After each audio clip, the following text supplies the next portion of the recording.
Ens trobem amb Laura Borràs, que ens presenta Clàssics moderns. Laura, benvinguda.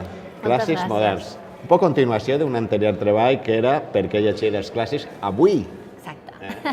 Aquí agafem el títol de Calvino, no? Per què leggere i clàssici, i jo hi afegeixo avui, no? Què trobem així? Quins clàssics moderns trobem així dins? Doncs aquí trobem Kafka, trobem Stendhal, trobem Sòfocles, que com veus ens movem en una dimensió temporal molt àmplia.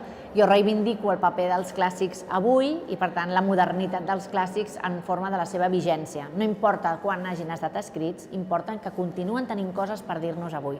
Un clàssic que és etern. Jo diria que un clàssic sí és un long seller, si realment interpel·la, si hi ha coses que sobreviuen al pas del temps i que continuen tenint una vigència, una interpel·lació directa per nosaltres avui. Jo crec que aquí, encara que estiguem parlant de Sòfocles o estiguem parlant de Kafka, o Les dones de Lot, que són textos que van des de la Bíblia fins a l'Anna Akhmatova, passant per la Maria Mercè Marçal, doncs és una manera de viure els llibres avui i llegir-los, no importa de quan siguin, sinó que els estem llegint avui.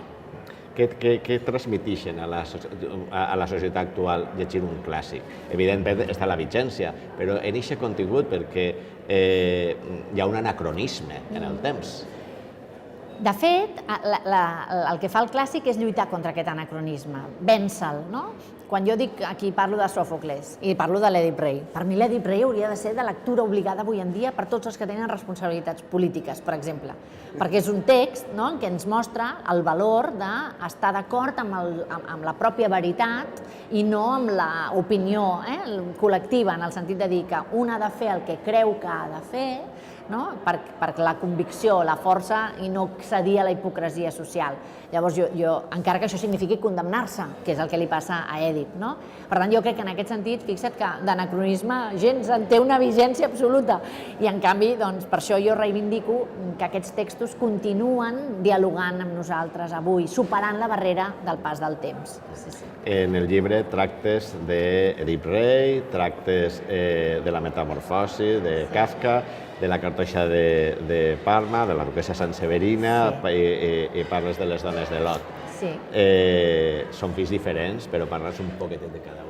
Sí, la veritat és que agafo l'antiga Grècia i després arribo fins a la contemporaneïtat que representa Kafka amb la metamorfosi, que és aquesta història d'una incomprensió també, en aquest cas en el nucli d'una família, i llavors m'esplaio també en un text en llengua francesa com és la cartoixa de Parma, que té una protagonista femenina esplèndida que és la duquessa, i després parlo d'un text bíblic com Les dones de Lot, que han estat interpel·lats poèticament parlant per autores del segle XX com l'Anna Akhmatova, com la Wisława Szymborska o com la Maria Mercè Marçal o fins i tot com Mario Benedetti, que és una manera de veure com podem llegir també a través del sedàs del pas del temps. He volgut recuperar gèneres diferents, en llengües diferents i amb temàtiques que d'alguna manera fossin actuals també, que demostra la vigència aquesta dels clàssics. Què li diries a una persona, a un lector, que té por a apropar-se als clàssics?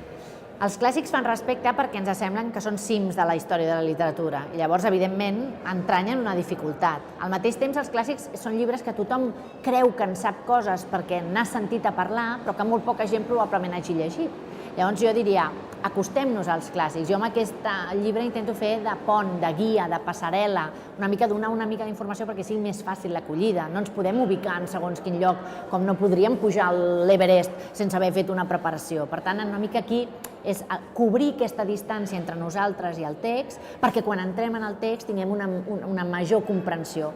Jo diria que vencessin la por i trobarien històries que els atraparan per sempre, que és el que m'ha passat a mi, que tenint aquest mostruari de textos que són els clàssics, doncs ets feliç ja pels segles dels segles. Si només tens 5, hi haurà més llibres, més clàssics moderns, la veritat és que vam començar amb el Per què llegir els clàssics, en què parlàvem de clàssics del món i clàssics d'aquí. Després, Dos amants com nosaltres, en què agafo el vers d'Estellés, és un homenatge en aquest sentit. Que són parits ben pocs. Exacte, i no hi havia a València, Dos amants com nosaltres. En aquest sentit agafo el tema amorós i el repasso des d'Ausiàs March fins a la contemporaneïtat, fins a mateix Estellés o Gabriel Ferrater, i llavors faig un viatge temàtic en aquest cas, la literatura catalana en relació a l'amor i, per tant, travessant també espais i temps diversos. I amb aquests clàssics moderns torno a recuperar aquesta idea del plaer de la lectura dels clàssics, no? Aquests textos on podem tornar-hi una i una altra vegada i sempre hi trobarem coses noves. Per això són fascinants. Per això, Laura, moltes gràcies per això. I és que té aquesta frase, o sigui, per el plaer de la lectura. El plaer de la lectura, que és el que fa els lectors. Podem llegir per aprendre, podem llegir per ser més savis, per ser més lliures, però si no llegim per plaer, difícilment fidelitzarem els lectors i no aconseguirem tots aquests altres beneficis. Per tant, el plaer de la lectura ha d'estar a la base i els clàssics l'asseguren. Moltes gràcies. Gràcies a vosaltres.